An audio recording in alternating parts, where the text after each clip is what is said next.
right, and welcome back to another episode of 12 About Movies with Tyler and Todd. I'm Tyler. I'm Todd.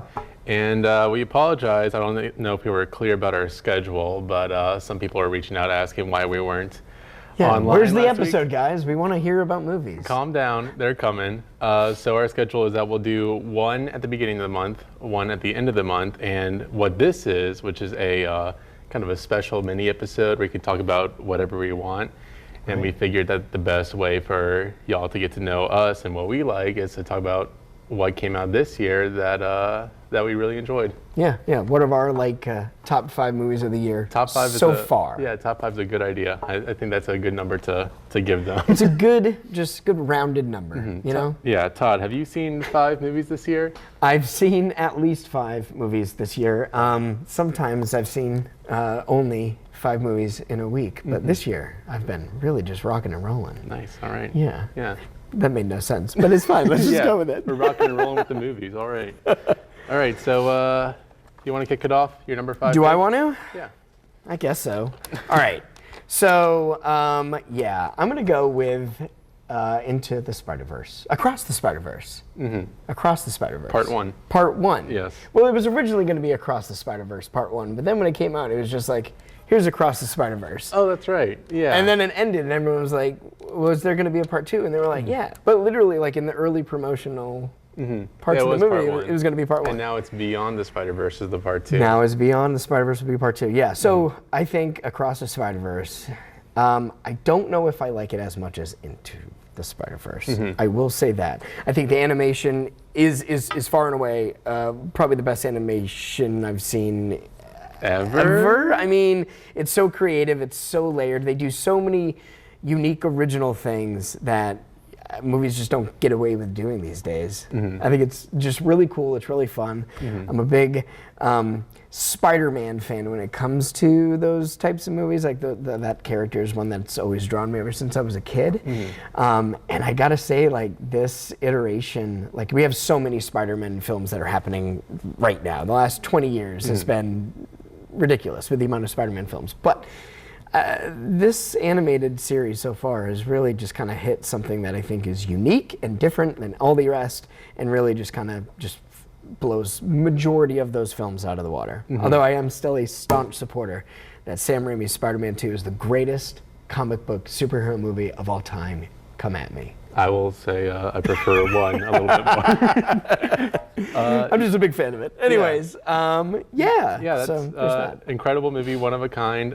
It did not. I actually haven't ranked it at all on my list. I have a ongoing ranking of all the movies I've seen this year, completely omitted because I don't know how to rank it. It's just not a complete movie to me. If it doesn't stick the landing, it's gonna still be in the top half of my list, but it's gonna be bumped down a little bit. But if it does stick the landing, I mean, this is like movie of the year. I agree. It does feel like an incomplete film, but I think the film that we do get this year is just kind of head and shoulders above most other movies released. Yeah. So that's my number 5. All right. Well, my number 5 is maybe somewhat similar. Shin Kamen Rider. Okay. Yeah, directed by forgive me if I'm saying this wrong, but Hideaki Anno. Okay. A person that's had a very exciting career in anime before this. But if you're not familiar with Kamen Rider at all, this is an adaptation of an old Japanese TV show and a manga and whatever else. And it follows a motorcyclist with superpowers that fights other similarly superpowered supervillains and their various schemes to eradicate all of humankind. Okay. Yeah, and that's pretty much the movie.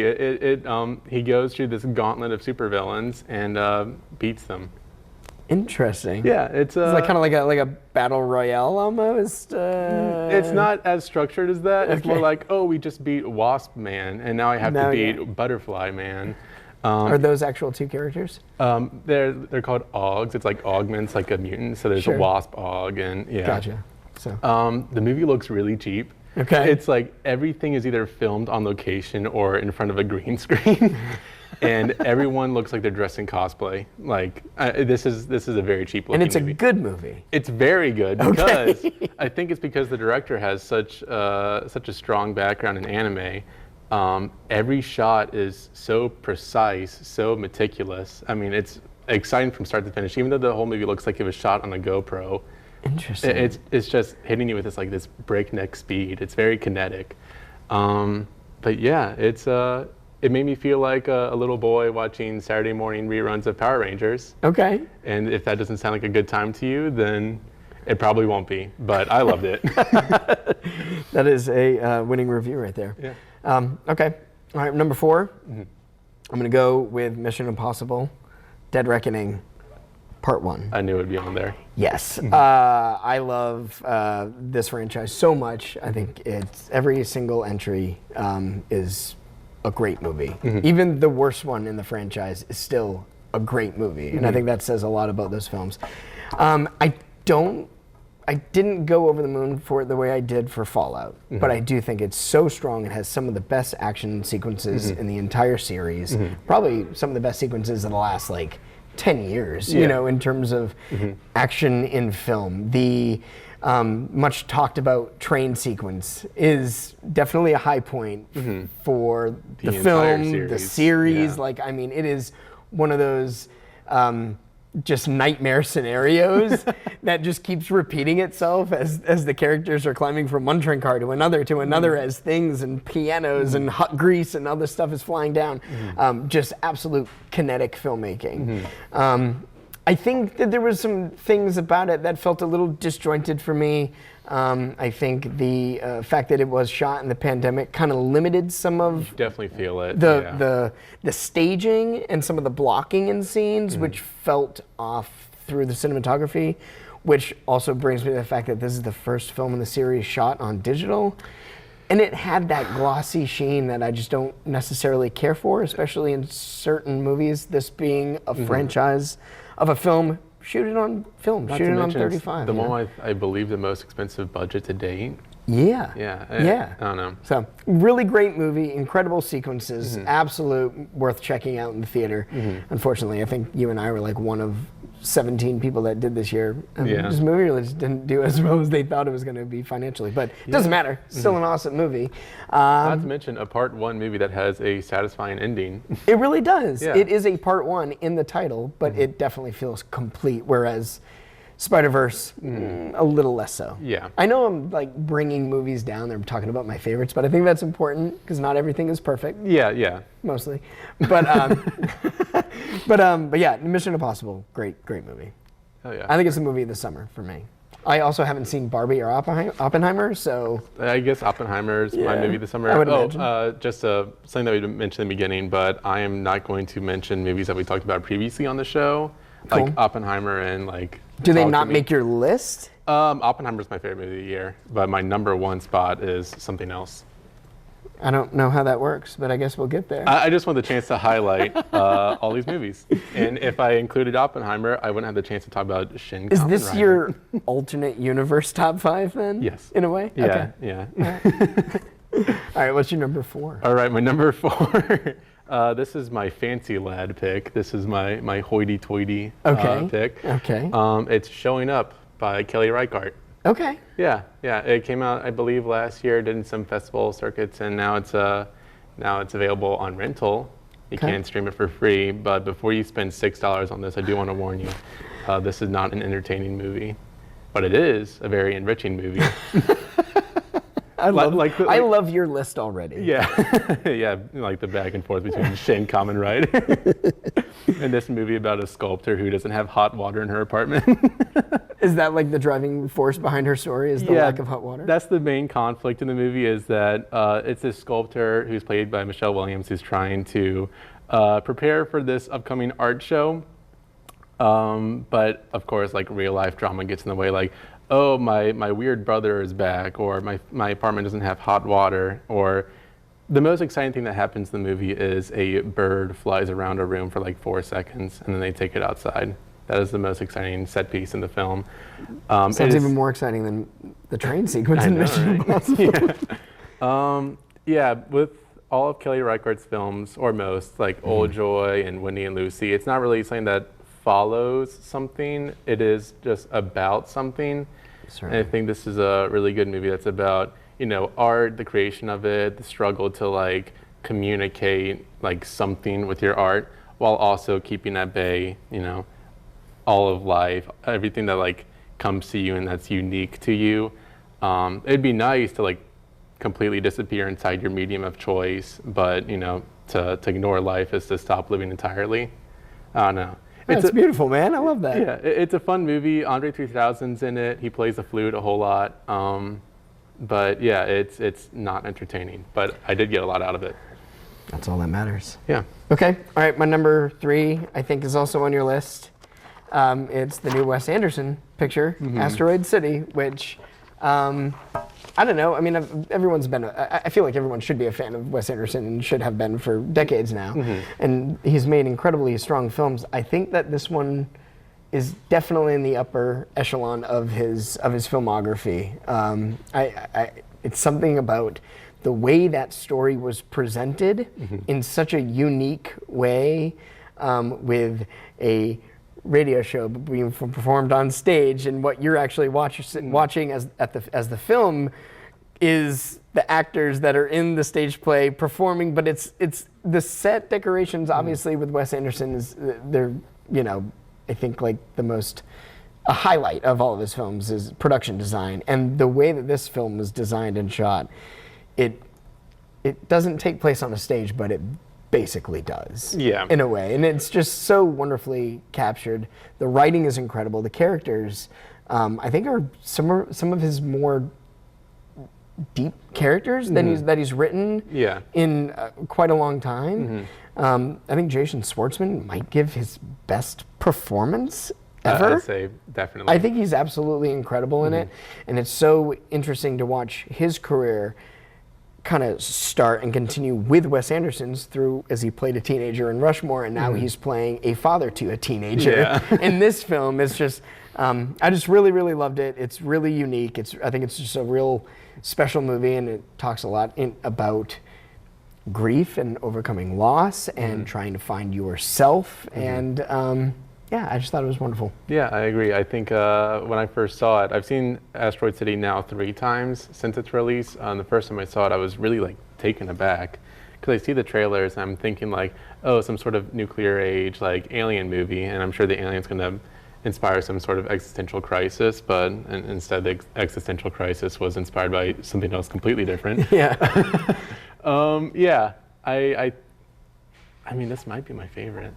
The more I watch it, the more it makes sense to me as I stop trying to make logical sense out of like the 4 layers of stories in this movie. Right. It's kind of like how Christopher Nolan described Tenet as like, don't think about too much, just feel it. Just enjoy it, yeah. Yeah, well, whereas Tenet doesn't work at all for me, this completely works. Yeah. I was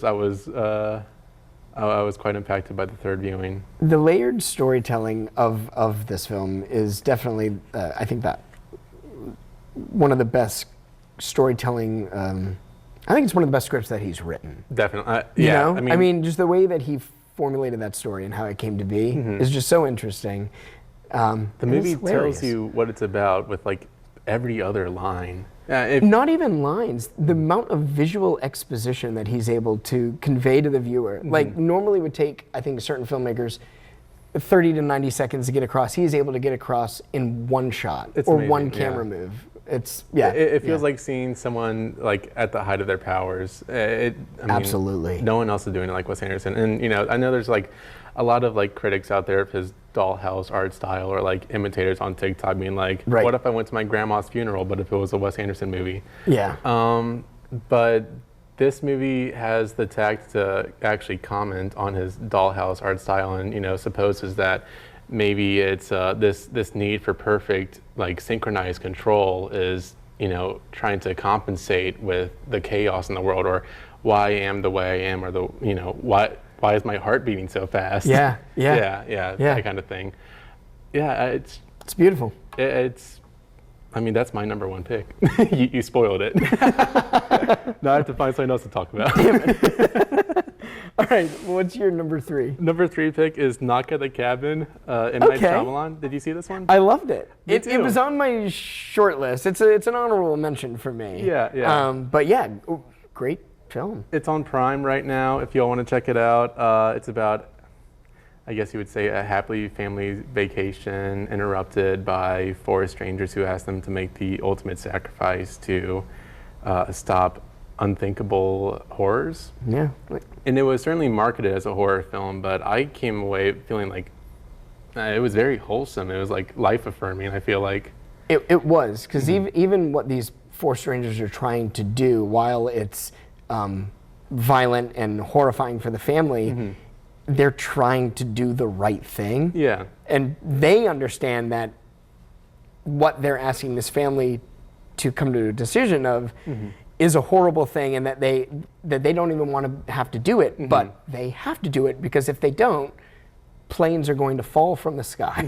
Or at least that's what they believe. I don't know how much we get into spoilers or anything, but yeah, they're asking them to, like, I mean, it's an ultimate act of forgiveness, and I feel like this film would especially hit hard for like queer audiences. You know, it's a world that's like so full of prejudice, so much history. You know, it is a film that rightfully tries to normalize a queer couple in film. Yeah, and that is progressive and in the right way moving forward. And it's just an interesting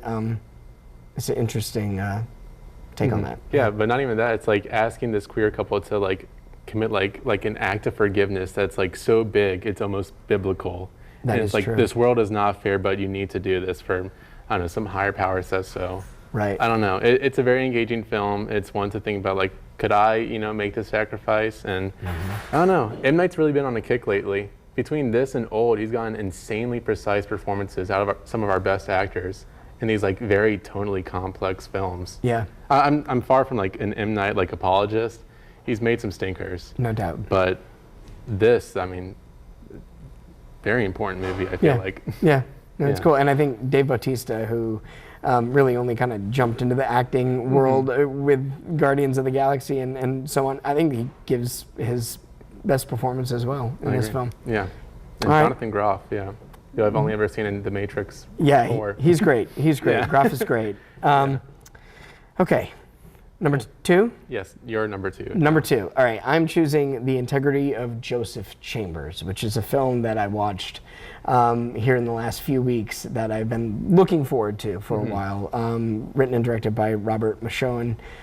It has the stressfulness and the anxiety and the intensity of a Safdie brothers film, but the pace turned down to about 10%. It's a quick movie. It's 90 minutes. It breezes by, but it is a movie that you need to be patient with, and it pays off in spades if you do.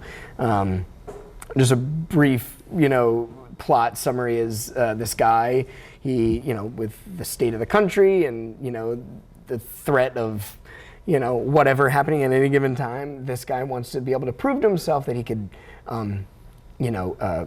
be there for his family. And he's like, to do this, I'm going to go out and I'm going to go hunting. I'm going to go and I'm going to hunt and I'm going to kill a deer and I'm going to prove myself that I can, protect my family and be there for them. Trying to like validate his manliness or something? Validating his manliness. Okay. He ends up having the worst day ever. And it's horrible. It's a horrible day. And it's an absolute, incredible performance by Clayton Crawford, which is the second time that he's worked with this filmmaker.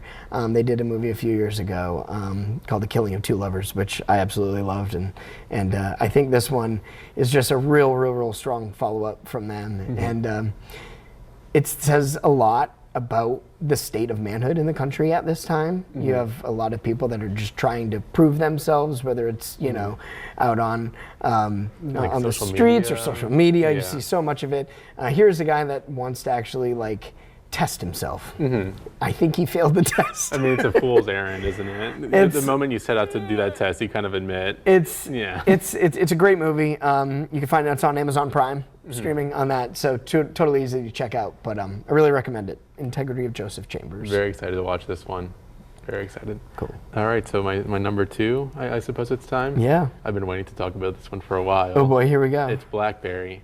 Yes. Yes. We have been talking about this in the off newsroom. camera. Yes. The exclusive conversations that our coworkers get. Okay. This is, I've seen this. I've seen this one like 2.5 times now. It's almost a comfort movie at this point. But it's directed by Matt Johnson, who I think is, I mean, he's one of the most exciting filmmakers I have of this generation, I believe.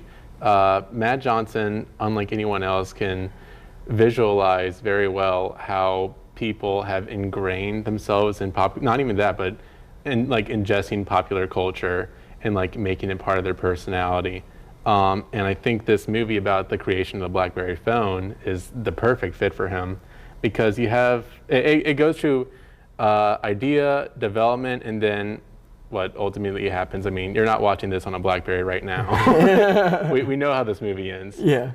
But it's like it's a social network clone that offers a lot more than just like the drama and the stakes, and he does an incredible job setting up the stakes. Like after like 20 minutes, you're invested. You're like, they gotta get this phone on the market. But yeah, it's very unique. I know there's a lot of brand movies that came out this year, like Flamin' Hot or Tetris or whatever else. I wasn't paying attention. Right. But incredible performances, especially from Glenn Howerton, who gives the angriest performance of the year. He's the one I'm the most excited for in terms of seeing this movie. I haven't seen BlackBerry yet, and I really want to, and mostly because of Howerton. He seems so like just unhinged, but also against type for him. Oh yeah. You know, I mean, everyone's expecting Dennis Reynolds, and here he is with this horseshoe haircut, and you know, Dennis still finds a way to come out of that performance a little bit. I would expect nothing less. Yeah, but it's very funny. It's very exciting. It's the best social network clone I've seen. Okay. And yeah, Matt Johnson continues to dominate the indie scene, I feel like. Cool. Yeah, can't wait to see what he has next, which apparently is a Nirvana the Band the Show the movie. Okay. I don't know if anyone is familiar with Nirvana the Band the Show, but it's worth checking out. All right. Even I have to check it out, so that's great. I can send you a Google Drive link or something. It's not available in America. Oh. Sorry, guys. Sorry. All right, number one. All right, number one. it's time. It's time. And I am going with, I had to forget. I like totally talked about all these movies. I'm like, what was the movie I picked? I will change my top 10 multiple times. We talked about this movie a little bit on the first episode, so I'm not going to spend a lot of time on it. But the movie that I keep going back to, that I think really just struck me as this is kind of perfect filmmaking, is They Cloned Tyrone. I think it's Netflix's best movie. Period? I think so. Wow. Or at least my favorite. At the very least, I think it's my favorite. I mean, didn't Netflix also do like The Irishman? Yeah, that's not my favorite movie. Oh. All right. I think Irishman's a great movie, don't get me wrong. They Cloned Tyrone. Better than The Irishman. You heard it here first on 12 About Movies. No, I think just like personal preference. This movie, like I said before, it oozes style. It just pops from frame one to the last frame. And I think Jamie Foxx gives an incredible performance. I just think it's an awesome movie. So, all right, cool. Yeah. Yeah, I'm still excited to check it out once the station pays for our Netflix subscriptions. If you can, come on, just a little bit. Yeah, so my number one, it was Asteroid City, but I think we've spent enough time talking about that one. Yeah. So instead, I will highlight John Wick Chapter 4. Great movie, totally on my short list. Yeah. I love it. Yep. I don't know if it's the best in the series, but I do think it is the best choreographed action movie to come out of the States. I mean, there's a bit of padding in the beginning, but after those first 25 minutes, it is non-stop. It doesn't stop. And for there's like a 90-minute long stretch that I don't know, buckle up. Yeah. Because it just will not stop. And the moment you think that there's a break, it just picks right back up again. It's almost too much. It's quite exhausting. It's almost too much. Almost. At times, it might be just a touch. Yeah. It's skirting the line of too much. I mean, there's a scene where Keanu Reeves falls down a set of stairs, I think for about 7 minutes straight. He just kept going. It was like a Looney Tunes moment. But no, that movie rocked. It's a movie that manages to make you feel like the wind's been knocked out of you, just as Absolutely. it has to the protagonist. Absolutely. Yeah. I think it's I don't know. Chapter 2 is such a complete film, and the pacing is so good Yeah. that one might still be the best. But I don't know. I think I've put 3 on more than any of the other ones since it's come out. I think just in terms of scope and scale and just the grandeur of the film itself, number 4 is absolutely the best, if that's how you want to like rank them. Of course. I kind of love the simplicity of "you killed my dog, I'm coming after you." Yeah. The first film. Yeah. You know what I mean? Like it was real straight to the point. Like, this guy's after me. Who is he? John Wick. Oh no. Oh, like I don't know. There's something about that movie that just kind of works perfectly. And once they open up that world, you're never going to get that simplicity back. Although I do think it's funny how they made this huge honor system, the secret society, so that John Wick can kill as many people as possible without you feeling bad about it. Right. It's a very funny trick that these movies pull off. You're like, these people are dispensable. It's totally fine. Yeah, they don't have families. Don't worry. No, it's fine. It's fine. Go John Wick. It's fine. Yeah, but if right. there's a movie to recommend, I think it's definitely Asteroid City for me. Yeah, I mean, if that's his number 1, that's my number 3. Let's both recommend Asteroid City. Check it out. That is the only movie that's been on both of our lists. Yeah. And that is available to stream currently on Peacock. On Peacock. Yeah. Yeah. So Yeah. just a shout out to NBC Shout out to Universal. Peacock. Yeah, that's right. Yeah. How about that? Oh, and Love y'all. and the Continental, the John Wick TV show drops on Peacock next month. There you go. Yeah. Boom. Okay, cool. All right, great. So now we got that out of the way. That finances our next episode. We'll be back. Yeah. All right. Speaking of, our next episode is coming out next week. Next week, we're gonna talk about the last the what you can catch before it leaves in streaming August. sites. Yeah. Any new movies coming out? I think Strays is coming out. Something like that. Do you want to see Strays? Crass Animals, voiced by Will Ferrell. Yeah, I'll check it out streaming. I'm not gonna. It's not a theater for me. Yeah. Well, we'll have the scoop on Strays next week. Yeah. Yeah. We do have a new thing, though, if you want to get in touch with Tyler and I. If you want to ask me for the Google Drive link to watch Nirvana the Band, the show, email us at movies@nbc12.com. Movies@nbc12.com. I don't know if I can legally send out this Google Drive I don't link. think you can. Okay, so just talk to us about your favorite movies or something. Yeah. Hit us up with your recommendations. Yeah. Did you watch one of these movies? Did it suck? Do you want to yell at us? Well, respond. Movies@nbc12.com. Yep. All right. And I think that about wraps it up. Have a good one.